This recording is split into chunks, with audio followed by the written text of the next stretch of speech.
front, we couldn't prepare for, 15, 20-foot surges, right? I don't think we expected that, but we prepared for the hurricane. We were packed in November. We had a solid booking base. Wow.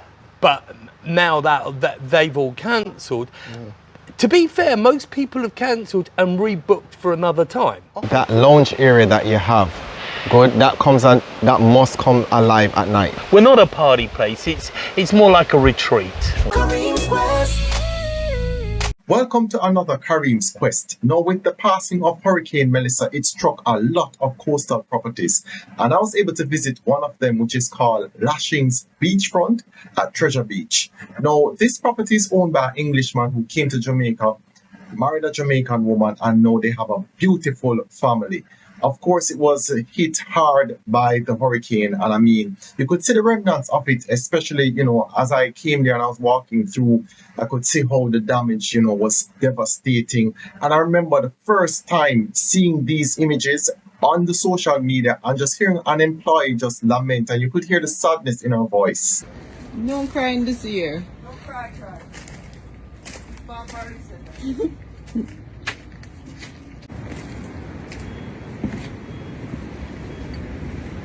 Start beeping soon.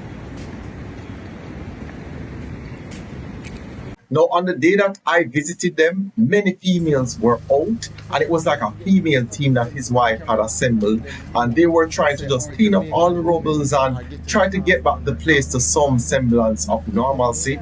I mean, it's a lot of work, but even the longest journey starts with one step. So they were just, doing as much as they could now. Also, they don't have any light, good, and I mean, I think they may have running water at this point. Now, also, they're doing all of this without any electricity, right? So, I mean, it is a lot of work. But when I spoke to his wife off camera, I mean, she lamented and said that so many of her staff, especially her female staff, asking her, they need help to send back the kids to school. And so, I mean, they were more than willing to just start working or start to do anything that they could do to, kind of resuscitate the business in the climate that they're in, And, it's just a rough task. I mean, I remember just going through the entire property and just seeing everything that's thrown all over the place and how the wind really lift up a lot of the furniture and put it all over the place, And just to give you some context, this is what it looked like before the hurricane. That lounge area that you have, good, that must come alive at night, right?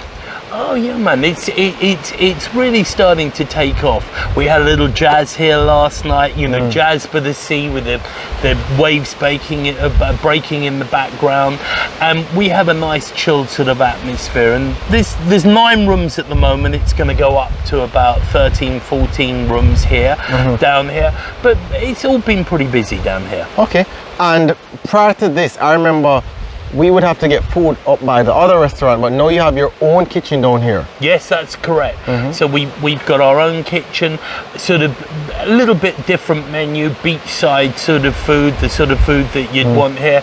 Do a little pizzas. I mean, I think you remember. I remember the pizza. So this time I tried the fish and chips, which was good, right? And then I also tried the chicken Alfredo. Well, I'm glad you tried those two. They were pretty good. There's also another dish that we have, which Jamaicans go crazy about. It's called chicken shawarma.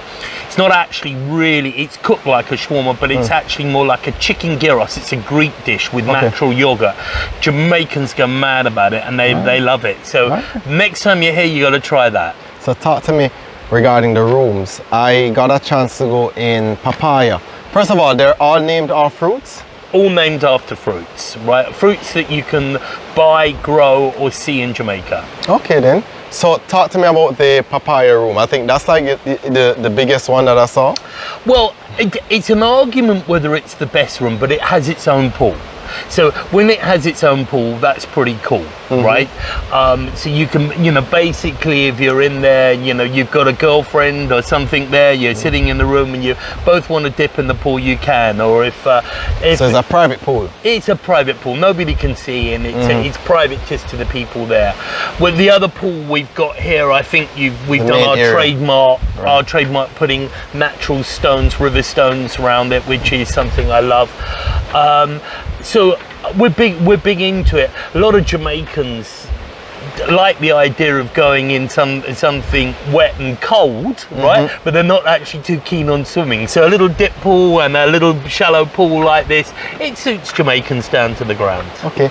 And who are your most frequent visitors?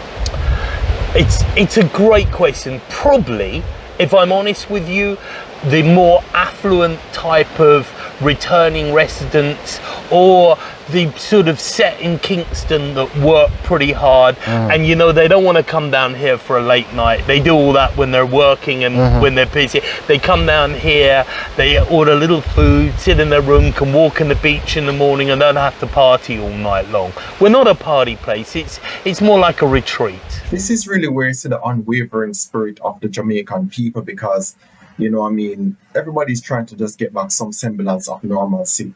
And of course, you saw it's being led by the females, but there were some male workers there as well, doing some drilling and doing some work with the lumber, especially for the stage at the front of the place. And so, everybody's just trying to see what they can do to bring back normalcy.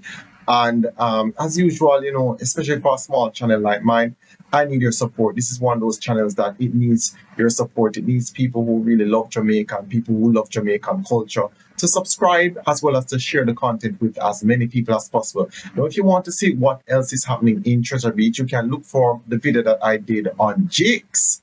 And the owner there, he really got hit with some of his properties, but again, his spirit is very high, very strong. Even when I was there on the day, he was answering calls and doing so much work, but he still found time to just talk to me and, to explain some of the things that are taking place in terms of renovating the place and how he's going to make it stronger, because one of the things he kept emphasizing is that he had to make it stronger than it was before and put in more precautionary measures. Now, while I was at Lashings Beachfront, the owner actually came by, right? And I got a chance to just talk to him and, hear his thoughts on everything.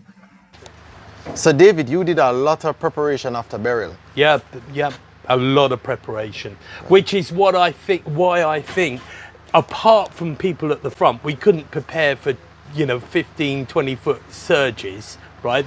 I don't think we expected that, but we prepared for the hurricane here, and they spent a week before really starting to clear it all out. David, if you get back light tomorrow, how soon you think you could start back? I would think if we get light back tomorrow, I think the rooms would be cleared. They've been cleaned out initially. I would think probably about 3-4 days. Wow. I think 3 or 4 days and we'd be up and running again. Yeah. That's what my indication would be. Obviously, we were packed in November. We had a solid booking base. Wow.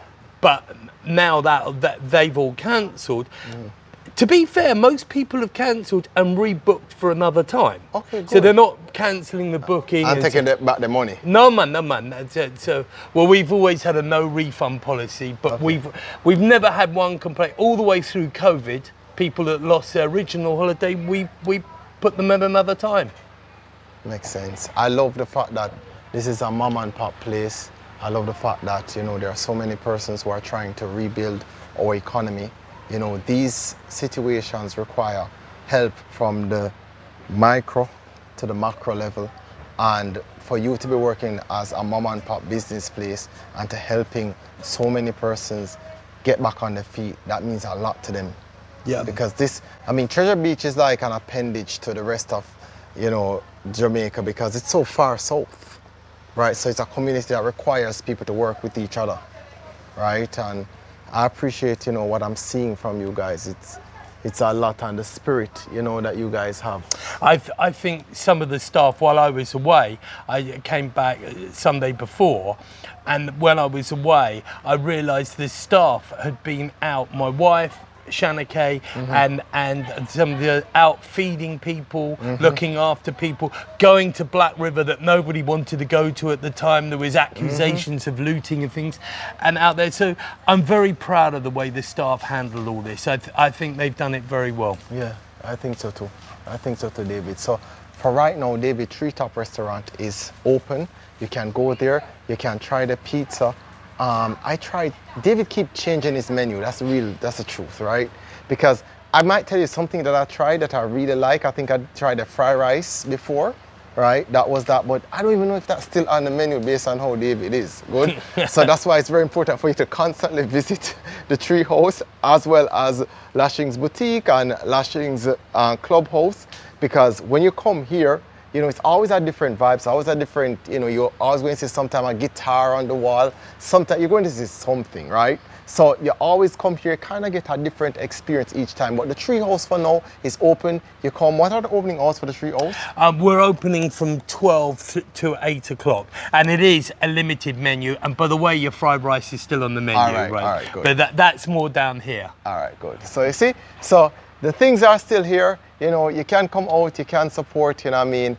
It's beautiful, you know, to watch these mom and pop places support the locals by hiring them. You know, we're talking about local tradesmen, we're talking about local vendors, food vendors, you know what I mean? They're buying fruits from them, they're buying food from them, they're buying fish from the fishermen, right? So it's this close, tight-knit relationship that they have with the community. And I appreciate that, because sometimes when you want to support a Jamaican, you know, sometimes when you give your money to some Jamaican businesses, it takes forever to reach to that individual. But when you support a mom and pop, when you give them something, they have to pay their staff that they hire. They have to hire, you know, craftsmen. And I saw craftsmen who were here from, you know, 7 o'clock in the morning, right? And just stop working. And even I am tired and I'm not working as hard as them. So, you know, the ladies now are just enjoying the sunset. We're going to just carry you to the ladies enjoying the sunset, right? And encourage you to support these business, support Kareem's quest. Yeah. It's something else, David. Yeah, and we still kept the statue of you here. Oh, thank you. I appreciate it. Lifelike. Lifelike. Right? So fortunately for them, the rooms were intact, and I must give his wife a lot of credit, because she was the one who came up with the innovative idea of how to bunker down things and where to put the plyboards to ensure that when the storm surge came, you know what I mean, the waters would not enter into the room. Now, to the side of the building is a jacuzzi, and it did not go through any infrastructural damage. However, you know, of course the water is dirty, and I mean, that will have to change, but the infrastructure is what was most important. If you look around the vegetation, you can see where the damage was done, and even a parallel property, you can look at the roof and see how the roof was damaged by, you know, just the gusts of water that came by. But it is what it is. People are still trying to rebuild. People are still trying to do the best that they can do. You know, when I went to this property some months ago, you know, I loved staying in this area and just sitting by the pool and relaxing. And, you know, it's one of the best drawing cards for properties like these, right? And as you continue to walk around, you can see that even some of the plants were still standing up, and I'm grateful for that. I'm grateful to see that even the furniture, much of the furniture was not damaged. And again, I have to give the wife credit. No, because they have no electricity, they have to bring their own ice. It's a long day, and it's a tedious day in terms of just hard work and coming out and trying to get some semblance again of normalcy. You know, this place also has a lot of animals, so it's have its own fish tank, and you could see where they were storing up the fishes, and some of the fishes were just jumping out of the pan and out of the different buckets. And, you know, they're trying to salvage as much as they can. The women were just working tirelessly. There was one tree that was basically damaged, and it was obstructing people from entering the property. And so the ladies were out with a mini chainsaw Of course, after a while, the little chain bursts off, and the lady who you see at the top of that ladder, she's a retiree. She volunteered to come and help out, right? Because it's all hands on deck, right? So they were just, she was using like a handsaw at this point to get rid of the limbs that was causing the tree to basically just hang over. So the females, they were serious and they were out in their numbers, and they just wanted to, be able to earn back a honest living, because it's the staff members that were also accompanying the owner of the property. You know what I mean? When I saw what they were doing, even I said, listen, let me try and figure out, what I can do. But then when I started to listen to them, I recognized that they had it pat. They knew what they were doing. I mean, I still said to myself that, hey, listen, let me try and give a hand the best way I know how. But the ladies, they had it done. They had it done. I must give them a lot of credit, and they were determined to make sure that they were going to move this one way or the other, right? At some point, we recognized that it was one stubborn limb that was really causing it, to not come down. And they had identified what that limb was. And once I recognized that they identified it, I said, you know what, let me just head on to the outskirts of the property. Now, while I was walking, I recognized that there was a property to the left. And it just seemed like that owner just said, boy, listen, I can't deal with this right now. And that was something that I've heard from a lot of people, a lot of owners, like, they need a breather, right? I mean, just to look at the property and look at how beautiful it was, and, what it kind of reduced to. You know what I mean? But luckily, again, this person's property, the infrastructure was basically still intact, and that was good. Now, someone wrote in the comment section, why do so many Jamaicans build so close to the selling points when they see are renting, staying builders and renting all these properties? That's really what they want, you know what I mean? And keep in mind that this was an anomaly. This doesn't happen on a yearly basis. Of course, it's occurring a little bit more frequently now because of global warming, but the last time we had, a massive destruction on this level, it was in 2004 with Ivan, and then prior to that, it was 1988 for Hurricane Gilbert. By the time I got out, to just the sand area, you could see where this hurricane had lifted up a lot of rocks and a lot of debris, and you could see, all of the things, like you could see how it broke down even a perimeter wall.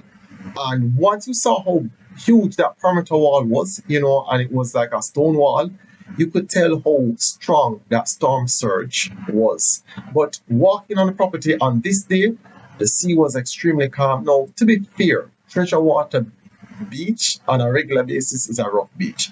It's the type of beach that you look and you admire, but it's not the type of beach that you necessarily go into, right? I mean, you can go on it on a boat, but like just to go in it to swim, I wouldn't advise anybody to do it. I mean, it's just what it is, right? But when you just relax, it's very relaxing, it's very soothing, to just sit down and to just look at. And at this time, it was about 5:30. So you were seeing the sunset, and you were seeing that crimson type, color starting to form, and it just created this beautiful backdrop. You looking out at the horizon and you seeing how beautiful nature is. I have to give nature all that credit, you know what I mean? On this day, I was even so exhausted. It was hard for me to do my presentation the way I wanted to do my presentation. But, I still have to come down there and support them by just highlighting their establishment and letting people know that they are rebuilding. They can stay tuned to all of these places so that you can see when they're reopening. The owner for this place told me that, Kareem, the biggest factor right now that's stopping him is really electricity. He needs electricity, to continue running his business. So, that was a point that he emphasized a whole lot about. Again, if you're watching this video up to this point, please subscribe. It means a lot. I need your support to grow this channel, because this is a channel that shows authentic Jamaican content, Jamaican culture, Jamaican stories, and it is run and operated by me, a Jamaican. So, we need your support, in terms of just to grow the channel, just to grow the page. If you have not subscribed, please subscribe, as well as leave a comment as well, and share this video, with as many people as possible who you believe will appreciate real authentic Jamaican content. Now, when I was looking at the refurbishing that they were doing and the reinforcement, the structural reinforcement that they were doing to this area, I was a bit apprehensive to talk to the men because, I mean, for these people, it's their reality. Good. They are going back home, to many of them going back to homes that don't even have any roof, right? And they have been working from about 6 or 7 in the morning. So I wasn't necessarily quick to interview them, but the closer I got, the more I recognized that they were willing to speak, they were willing to share their views, and even for fellow journalists that are out there, I mean, those of us who are more seasoned, were more respectful. So it's not entertainment; it's really stories that are being told, and many people are still going through their reality, and we have to be mindful of that and remember those things. You know what I mean? But the closer I got, I mean, the guys were, really coming out, and they were willing to share, and they were willing to talk and, express some of the things that they were going through and some of the things that they had experienced through the storm and through the hurricane. And these gentlemen, they were all from Manchester. So they were sharing what was happening in Manchester through all the ordeal, right? And I appreciate them for, just taking the time out to share the story, because I know that they must be tired. You know what I mean? We're all human beings at the end of the day. And it's exhilarating to go through all of this, you know what I mean? Especially when you don't have the amenities that you're accustomed to having. And, everybody that I noticed, all the workmen had to bring igloos and fill with lunch and drinks and every single thing like that. So, it's not the easiest of task. Anyway, I mean, when you looked around this place, you could see that there were a lot of trees that were down, but it's all salvageable, and that was what was good, in terms of just looking around. It's salvageable. You could see where they put up a little bonfire there to get rid of some of the debris to the best of their ability, because they're trying to clear up whatever it is that they can clear up. Now, a cost factor that is very high in all of this is disposing of all this rubble and all of this garbage. It's not easy to get dumper trucks in and to load them up, and it's a lot of money to load them up and to get rid of all the things that you need to get rid of. And you should see this place again. I mean, when you look at the previous video that I showed earlier on, this place is such a beautiful place to be. It's a relaxing place. It's very quirky in terms of its design. And I mean, it's just really nice, what I mean? And when I got a chance to go back around, the ladies, they knew what they were doing. They knew what they were doing. They finally got rid of the tree that was, obstructing movement. And they were just taking up the pieces little by little, but they had it down packed, right? I must give them a lot of credit. Them take them little time, them cut it limb by limb until, they got rid of it. And that tree will eventually grow back, because they did not cut down the root of the tree, but more the limbs of the tree. So it will eventually grow back. But, I mean, they're putting in the work.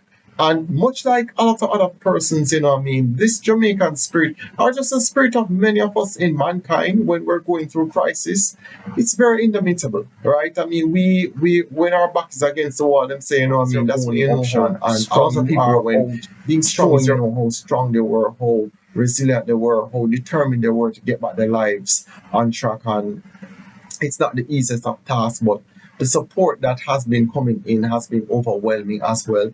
I'm so appreciative when I go to a lot of these places and I see people willing to give a helping hand in any way possible. Like even when I spoke to the owner of Jake's Treasure Beach, he told me that, listen, there were people who were booking a room, and they booked the room, 1, and 2, they were booking to come down to the voluntary services, right? Any way they can, whether it's painting, whether it's helping to rebuild, because we all have our days, we're all going to have our moments. Nobody is immune from any of this that you see happening. I mean, destruction, life is cyclic, and we all go through these up and down moments. Today you might be up, tomorrow you're down. And for all of us, it looks a little bit different. For some of us, it's a malignant tumor. For some of us, it's a divorce. For others, it might be foreclosure. For some of us, it's redundancy. For some people, it's just so many different things that happen to us in this life.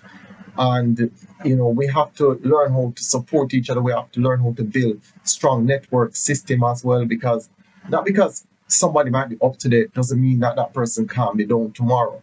This is our reality, and I mean, yeah, I'm grateful when I see how many people have shown up for all of these individuals for, you know what I mean, in one way or the other, right? Some people show up with cash, some people show up with kind. Another thing that people have been asking me, Kareem, you know, I want to give, but I don't know who to give to. And I've said to people, said, you know, you're just going to have to find somebody trustworthy. There are churches, there are different organizations out there, and especially the individuals who are doing the one-on-one. Like, I tried not to do it this time around. I use my own resources and give out, because usually what I end up doing is, you know, if somebody give $100, I would have to carry, you know, that $100 to that particular individual, do a video and send to the person, right? But, you know, you have to create some level of proof as to, okay, this person is getting it. Because even when I did my, I'm still doing it. When I go out there and I do my outreach, I do it to specific people who I know, because I really want them to get it. Because sometimes in things like this, it's hard for you to have equitable distribution. It's kind of the people who can reach out, you know, those are the ones that get it, and the people who are on the main, those are the ones that kind of get a lot of the help.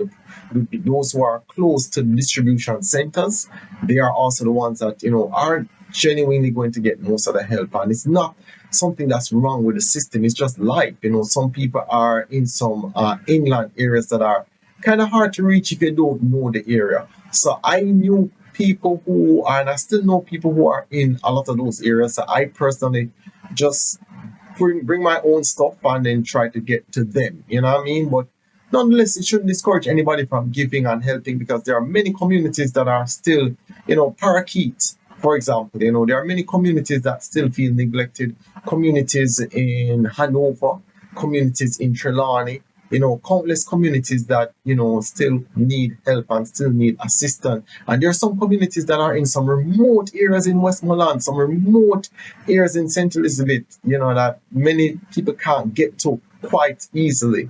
So, you know, the assistance is needed as best as possible. If you are watching from abroad, you can still, you know, put your barrel together, put your different things together. And when that next phase comes, you can still help, because we still need help. We need a lot of help. When I look at the damage that was done to Puerto Rico due to Hurricane Maria, you know, it took them about 8 months to get back electricity. So it's not an easy task, it's an uphill task. But I am so grateful when I recognize how many people have been helping and doing, you know, whatever they can. A lot of people love Jamaica. I got to, you know, when I look at some of the information that was coming from, like, some of the ships that were carrying aid and relief items, I would say places like Colombia, places like Barbados. You know what I mean? I just saw all of these, Costa Rica. I was like, oh wow. You know, there's so many people who have so much love for Jamaica, you know what I mean? So I am very appreciative of that. And I know those who are coordinating these things, those people are also extremely appreciative. Now, if you have been watching this video up to this point, remember to please subscribe. Remember that you can also view additional content on my website, kareemsquest.com, where I share a lot of cultural stories about Jamaica and Jamaicans. You know what I mean? We're talking about, you know, great adventure spots, great places to go in Jamaica. If you're ever visiting, you know, or if you're living in Jamaica and you still feel like you want to explore Jamaica some more, you want to go on some adventurous journeys, you can go to my website, kareemsquest.com, and you can view these spots. I review many of them. I tell you, you know, what are some of the strengths and weaknesses, what are some of the things that you might like, and what are some of my, you know, I mean, favorite things and recommended things to do at all of these spots. Plus, I give you countless stories about Jamaicans who have overcome challenges, who have developed great businesses. You know, I mean, it's just a nice Jamaican hub to be, in terms of just reading the stories and, you know, looking at some of the beautiful places that are in Jamaica. So it's kareemsquest.com. You know, I appreciate the support that you have been giving. I appreciate the comments. I appreciate the subscription. You have helped the page to grow significantly. And, you know, I encourage you to still continue to share the content with as many people who you believe will appreciate it. You know, I appreciate real Jamaican content by a Jamaican born and grow in Jamaica. As usual, I always say, you're always welcome to join the quest.